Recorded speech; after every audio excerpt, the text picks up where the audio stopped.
নমস্কার, একটা নতুন বিষয় নিয়ে আপনাদের সামনে আমি উপস্থিত হয়েছি। বিষয়টা অন্য কিচ্ছু নয়, পরিবেশ বদলাচ্ছে, মাটির চরিত্র বদল হচ্ছে, সিস্টেম চেঞ্জ হয়ে যাচ্ছে, ওষুধপত্র পরিবর্তন হচ্ছে, চাষেরও পরিবর্তন আনতে হবে। আপনি যদি সেরকমভাবে ধরে থাকেন, সেই পুরানো পদ্ধতিকে ধরে থাকেন, সেইভাবে লাভ হবে। কম্পিটিশানে টিকতে পারবেন না। এখন তো দুনিয়া সব জায়গায় কম্পিটিশান, একটা চাকরি তাতে 1 লাখ ছাত্রছাত্রী, শিক্ষার্থী, সব জায়গায় কম্পিটিশান। যেখানে আসবেন বাজারে কম্পিটিশান, সবজিতে কম্পিটিশান, চাষে কম্পিটিশান। তা আপনি কম্পিটিশান থেকে পিছিয়ে যাবেন কেন? মোটামুটি আপনাকেও চাষে আধুনিক হতে হবে, একদম নতুন প্রযুক্তিতে পা দিতে হবে। এইটাই বলতে চাচ্ছি, তবে আপনি লাভবান হবেন। আমি শুধু সংক্ষেপে বলি, আর দেরি করবো না। গরমকালের যে টমেটোগুলো আমরা করি এখন গ্রীষ্মকালীন, এখন টমেটোর দাম কমে যেতে আরম্ভ করেছে। 8 দিন কত পরে দেখা যাবে 3 টাকা পাইকারি হচ্ছে, বয়ে নিয়ে যাওয়ার দাম নেই, সব জানি আমি। কারণ আমাদের রাখার কোল্ড স্টোরেজ ব্যবস্থা নেই, যে 15-20 দিন রাখবো সে ব্যবস্থা নেই। ফলে কি হয় দেখি, এই মাসখানেকের মতো একটু ট্রাবল যায়, তারপর আবার টমেটোর দাম বাড়তে থাকে। এই সময় যারা গ্রীষ্মকালীন টমেটো চাষের জন্য এগিয়ে যাচ্ছেন, আর দেরি করবেন না, চারা রোপণ করুন, নিশ্চিত বলবো। আর যারা সুযোগ পাবেন, আমাদের চারা এসছে, আমি যে ফার্মে দেখাশোনা করি, ফার্মে চারা এসছে ছত্তিশগড় থেকে, গ্রাফটেড টমেটো চারা, গ্রাফটেড বেগুন চারা, গ্রাফটেড টমেটো চারা, গ্রাফটেড লঙ্কা চারা, চারাগুলো দেখুন, এসব গ্রাফটেড। কিন্তু একটা জায়গা, কোনো জায়গায় বিক্রি হচ্ছে 6 টাকা, কেউ বিক্রি হচ্ছে 8 টাকা, কেউ বিক্রি হচ্ছে 10 টাকা, কেউ 11 টাকা, বিভিন্ন দামে বিক্রি হচ্ছে। এগুলো সব কিন্তু ছত্তিশগড় থেকে এসছে, সবে এসছে কিন্তু কালকে, মানে ঝড় খেয়ে গেছে বেচারিরা। এটা একটা ফাঙ্গিসাইড স্প্রে করতে হবে, আমারও খারাপ লাগছে দেখি। যাই হোক, আমরা কাল পরশুর মধ্যে বুনে দিচ্ছি, মানে রোপণ করে দেবো। এগুলো কিন্তু সব ছত্তিশগড়ে দেখছেন, সেই দেখছেন, সেটা দেখুন, সেটা দেখুন, এই কেটে করে সব করা আছে, রোদ্দুর খাচ্ছে।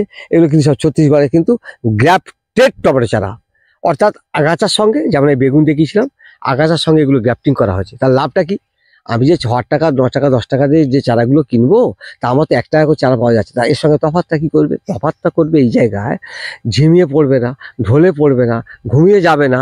এই যে সমস্যাগুলো আমাদের কাছে ধরা দেয় চাষিদের কাছে, যে মানে এই যে ঝিমোনো ভাব, আমরা সারাতে পারবো না তো, সেগুলোর হাত থেকে বাঁচার জন্য। কারণ রিস্ক চাষ, টমেটো চাষও রিস্কের চাষ, অনেক ওষুধপত্র যাবে, ট্রিটমেন্ট সব একই চলবে, কিন্তু শুধু জাতটা শুধু পাল্টে যাবে, চারার কোয়ালিটিটা শুধু চেঞ্জ করুন। আর ওইভাবে বেড করে তৈরি করা যাবে না, কারণ কোন মাটিতে কী আছে কি জানবো কী করে? তখন গেজ দেখবেন, যে যখন ফল ধরলো, ফুল টুল এলো, ভর্তি হলো, খরচা করলেন, ঝিমোতে আরম্ভ করলো, কে সারাবে? কোনো ডাক্তার নেই তো সারানো। এই হচ্ছে ব্যাপার। এই এসছে কোথা থেকে দেখুন, এই এসছে নাম্বার, এই নাম্বার এসছে। এই গ্রাফটিংগুলো করা হয়েছে কিনা দেখুন, ভালো করে দেখুন, ভালো করে লক্ষ্য করুন। দেখুন আমি যে ভুল বলছি কিনা দেখুন, এই দেখুন গ্রাফটিং করেছি, এমনি নর্মাল গ্রাফটিং করেছি, সব গ্রাফটিং। আবার এখান থেকে আবার শিকড়ে চলে এসছে। এই গ্রাফটেড দেখুন, ভালো করে দেখুন, সব গ্রাফটেড ছাড়া।